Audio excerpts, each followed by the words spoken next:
Fala, nação rubro-negra! Tá começando mais um plantão do Fla News. A gente chega com as informações quentes, direto dos bastidores do Mengão, para você que vive e respira Flamengo. É isso, vitória importante fora de casa, mas olha, com uma atuação que deixou todo mundo com a pulga atrás da orelha. Tem bastidor do mercado da bola pegando fogo e diretoria se movimentando. Fica com a gente. Vamos direto ao ponto então. Flamengo venceu Vitória por 2-1 lá no Barradão, 3 pontos na conta no Brasileirão, o que, no fim das contas, é sempre o mais importante. Sempre. Mas a pergunta que não quer calar é: que futebol foi esse? Pois é, a palavra que eu mais ouvi nos bastidores foi preocupante. A análise geral, assim, aponta que foi uma das piores, se não a pior, atuação do time sob o comando do Filipe Luís. Pior? Mesmo com a vitória? Sim, um time com excesso de erros de passe, taticamente muito desorganizado e com um problema físico que ficou visível, sabe? Entendi. Mas então, o que salvou o time? O que decidiu o jogo foi a qualidade individual. Exatamente, foi isso. O Flamengo foi letal. Primeiro teve aquele golaço do Eric Pulgar, um chutaço de fora da área. Um lance totalmente individual. Totalmente.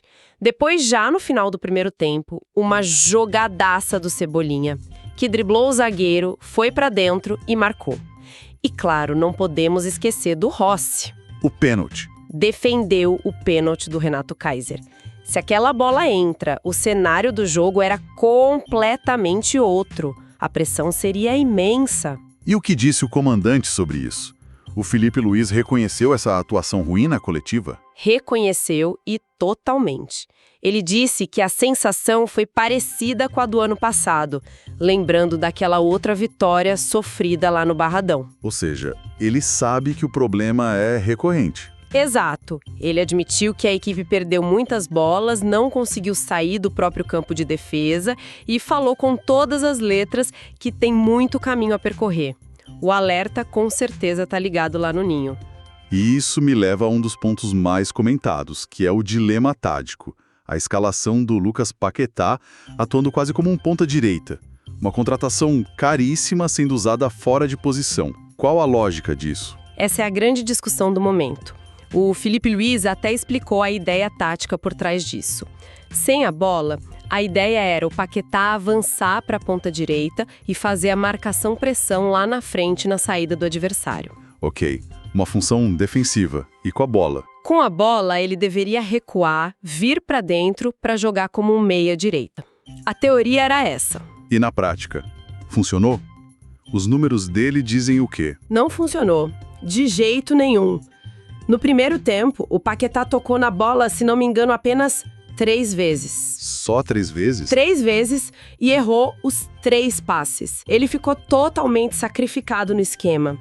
A análise que se faz é que a melhor posição para ele seria como segundo homem de meio campo, um segundo volante, sabe? Onde a bola passaria mais por ele, para ele poder pensar o jogo. Exatamente. Ali ele poderia ditar o ritmo, usar a visão de jogo dele. Na ponta ele ficou isolado.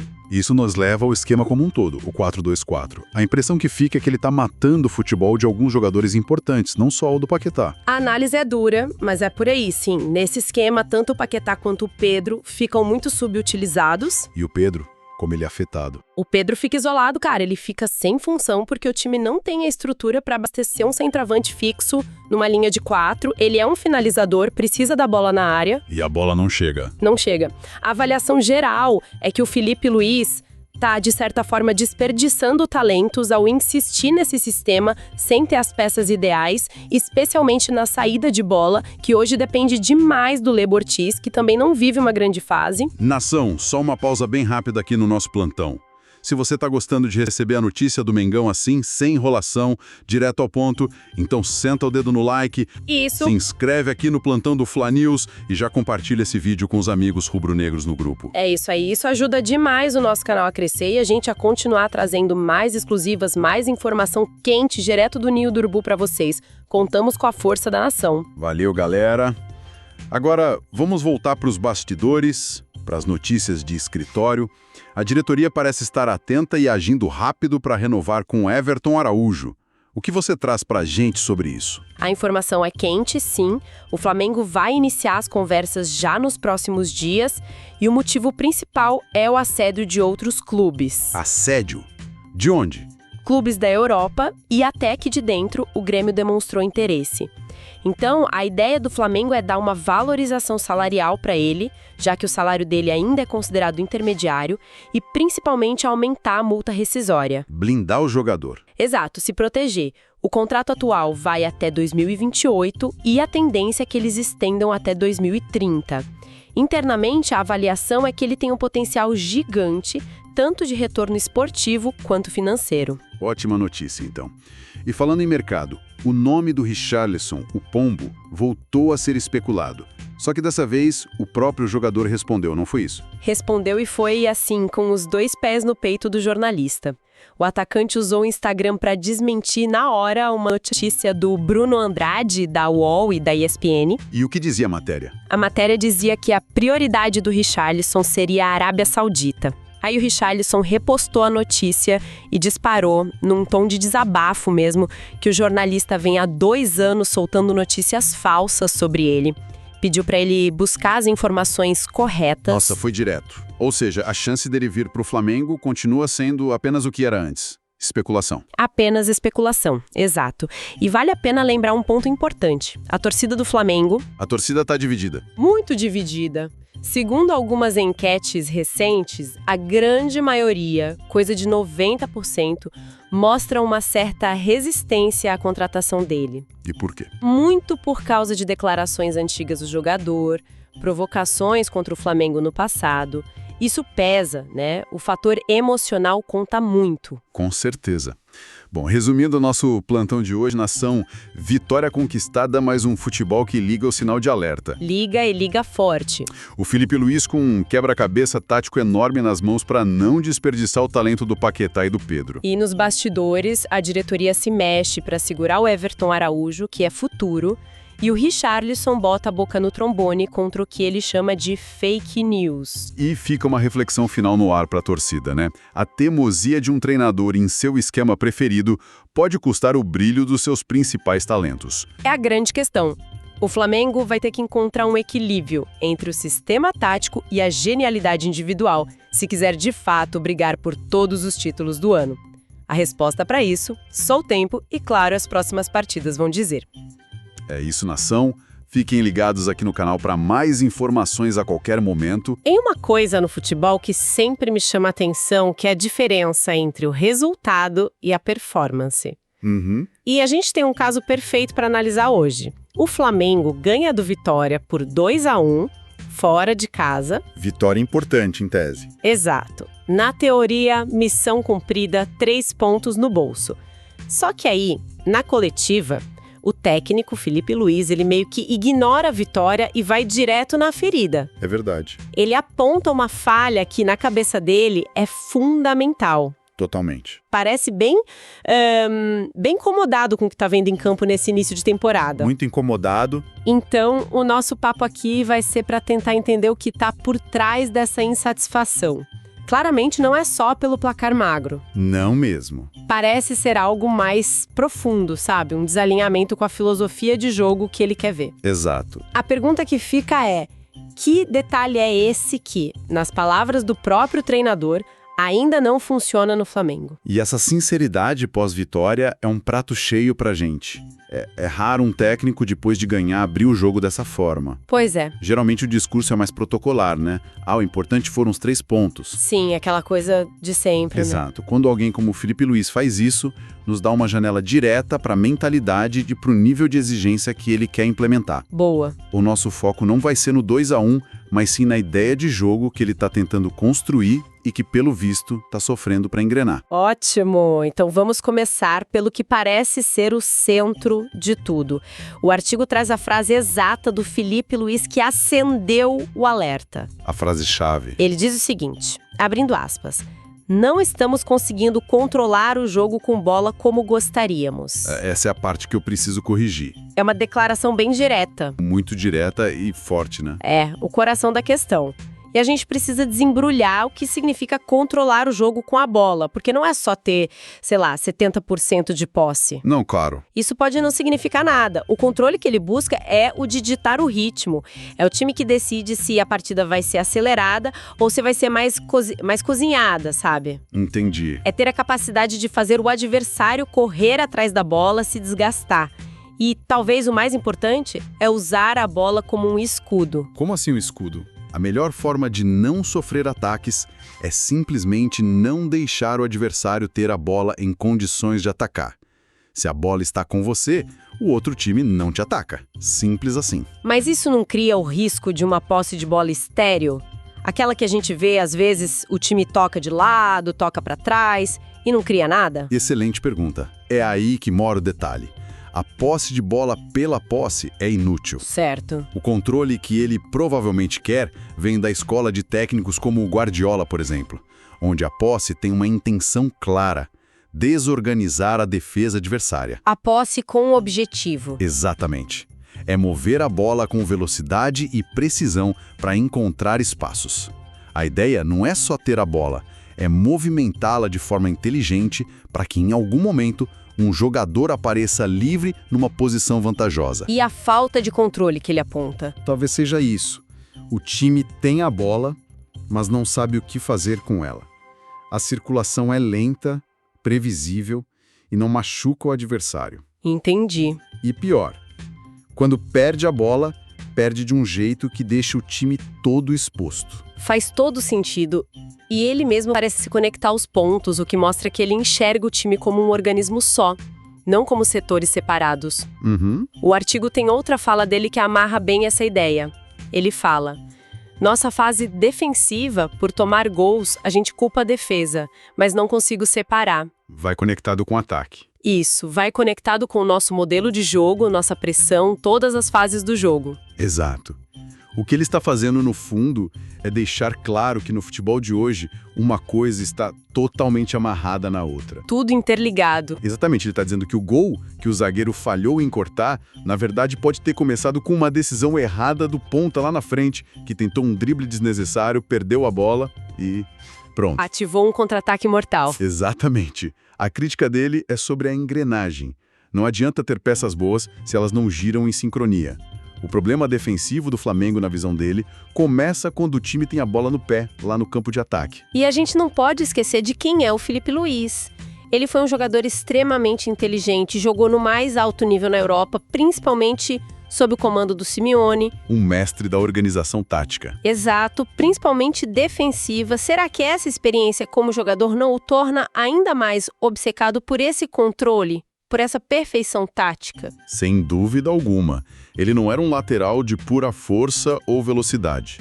Ele se destacou pela inteligência, pelo posicionamento, pela leitura de jogo. Ele jogava com a cabeça. Verdade. E o Simeone, apesar de ser conhecido por um estilo mais reativo, ele exige um nível de disciplina e entendimento tático que é, assim, absurdo. O time dele defende como um bloco único. Filipe Luís viveu isso por dentro.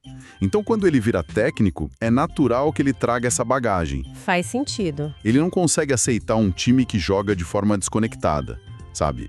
Ele enxerga os espaços no campo, as linhas de passe e provavelmente se incomoda profundamente quando vê os jogadores não fazendo a leitura correta. A exigência dele vem daí. Ok, então o diagnóstico do problema está claro. Não é uma questão de peças, mas de sistema. De mecanismo. E essa percepção dele não é só na teoria. Não é um preciosismo. O artigo traz números que mostram que essa preocupação tem fundamento. Os dados, né? Sim. A defesa, que a matéria diz ter sido um dos pilares do time em 2025, virou um ponto de interrogação. Em 7 jogos com o time principal em 2026, o Flamengo já sofreu 9 gols. 9 gols. 9 gols em 7 jogos para um time do calibre do Flamengo. Nossa, é um caminhão de gols. É muita coisa. A média é de 1,28 por partida. Um time que quer ser campeão brasileiro da Libertadores não pode ter uma média dessas. Impossível. Historicamente, os campeões têm as defesas menos vazadas. Esses números validam completamente o discurso do técnico. mostram que a crítica dele não é exagero de perfeccionista. É uma constatação. É uma constatação baseada na realidade. O placar do adversário está mostrando, jogo após jogo, que a tal falta de controle com a bola está custando o carro lá atrás. E tem um outro dado no artigo que deixa isso ainda mais evidente. Qual? A única vez que o time não sofreu gol foi no primeiro jogo do time principal contra o Vasco. Ah, na estreia. Exato. De lá pra cá, em todos os outros 6 jogos, a defesa foi vazada. Isso mostra que não é um acidente, né? É um padrão que está se repetindo. Exatamente. Um jogo pode ser um ponto fora da curva, mas 6 seguidos é um sintoma claro de que algo estrutural está errado. Com certeza. A gente pode até especular. O que essa falta de controle causa? Provavelmente o time cede muitos contra-ataques, os zagueiros ficam expostos no mano a mano, Sim. os volantes precisam cobrir um espaço muito grande, o time perde a bola e não consegue se reorganizar a tempo. Cada gol deve doer nele. Cada gol sofrido deve ser como uma pequena confirmação da tese do Filipe Luís. Ele assiste ao lance e pensa, tá vendo? Começou lá na frente com aquela bola perdida. E esses números todos me levam a pensar no peso que isso tem agora no meio da temporada. Porque uma coisa é ter esse problema na pré-temporada, com tempo para treinar e corrigir sem a pressão do resultado, né? Outra história. Outra bem diferente é ter que consertar o motor com o carro andando no meio do Brasileirão. O artigo resume a situação. 8ª colocação. 4 pontos. Só 4 pontos. Uma derrota para o São Paulo, um empate com o Inter e agora essa vitória contra o Vitória. É um começo bem morno. É o pior cenário para um técnico que quer implementar uma filosofia. O futebol brasileiro não tem paciência. Nenhuma. Se os resultados não vêm, a pressão por uma simplificação do jogo, por jogar feio e ganhar, aumenta absurdamente. Com certeza. O desafio do Filipe Luís agora é duplo. Ele precisa corrigir essa falha sistêmica e, ao mesmo tempo, somar pontos. Não dá para abrir mão de um pelo outro. Uma corda bamba, então. Totalmente. Se ele focar só na filosofia e os resultados não aparecerem, o trabalho dele fica em risco. Se ele abrir mão da filosofia para buscar o resultado a qualquer custo, ele trai a própria convicção. É complicado. E me diga uma coisa, essa autocrítica tão pública, tão direta, é sempre a melhor estratégia? Boa pergunta. Não existe o risco de expor uma fragilidade do time para os próximos adversários? Ou até de criar uma certa insegurança no próprio elenco? É um debate interessantíssimo. Existem 2 escolas de pensamento. Uma diria que roupa suja se lava em casa, né? Que esse tipo de cobrança deveria ser interna para proteger o grupo. Certo. A outra, que me parece ser a do Filipe Luís, acredita na transparência e na responsabilidade compartilhada. E o que ele ganha com isso? Ao falar publicamente a parte que eu preciso corrigir, ele faz 2 coisas. Primeiro, ele tira o peso das costas dos jogadores individualmente e chama a responsabilidade para si. O que é um sinal de liderança. Um grande sinal de liderança. Segundo, ele eleva o padrão de cobrança para todo mundo, inclusive para a diretoria e para a torcida. Ele está dizendo, o nosso objetivo é esse nível de excelência e ainda não chegamos lá. E eu sou responsável por nos levar. Pode ser arriscado. Pode.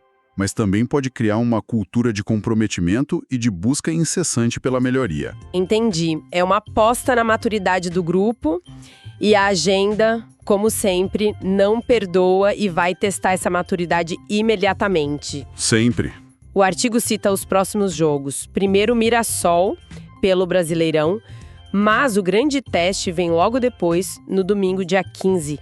Quartas de final do Carioca. Clássico. Um clássico contra o Botafogo, no Newton Santos.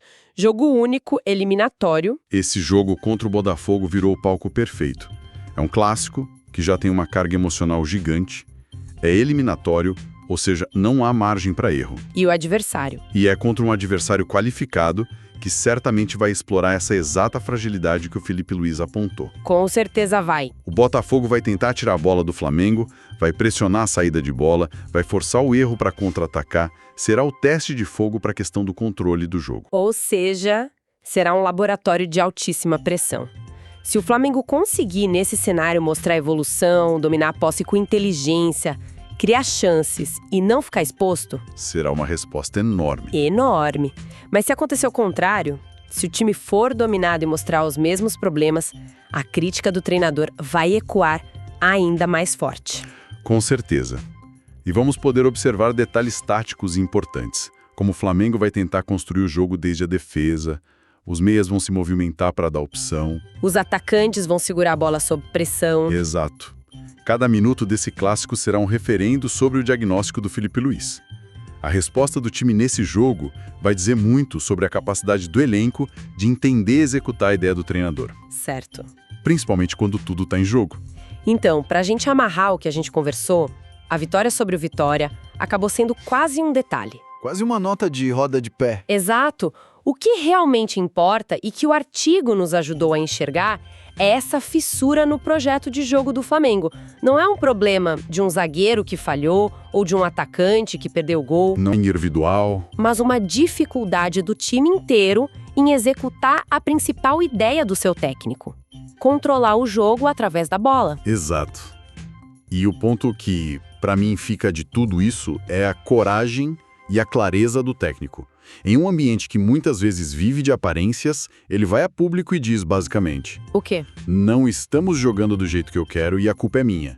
Eu preciso consertar. Ele não aponta o dedo para ninguém. É verdade. Aquela frase final, essa é a parte que eu preciso corrigir, é de uma honestidade brutal e de uma força de liderança que, nossa, Impressiona. ele se coloca como o dono do problema. E, portanto, o principal agente da solução. É verdade. E isso nos deixa com uma provocação final, uma reflexão, para quem está nos acompanhando. Vamos lá. No mundo do esporte de alta performance, o que, no fim das contas, é um sinal mais forte do potencial de sucesso de um time? São os resultados imediatos, como essa vitória apertada contra o Vitória, ou é a capacidade do líder de, mesmo na vitória, ter a lucidez de identificar a falha mais profunda do seu processo e a coragem de assumir a responsabilidade por ela diante de todo mundo?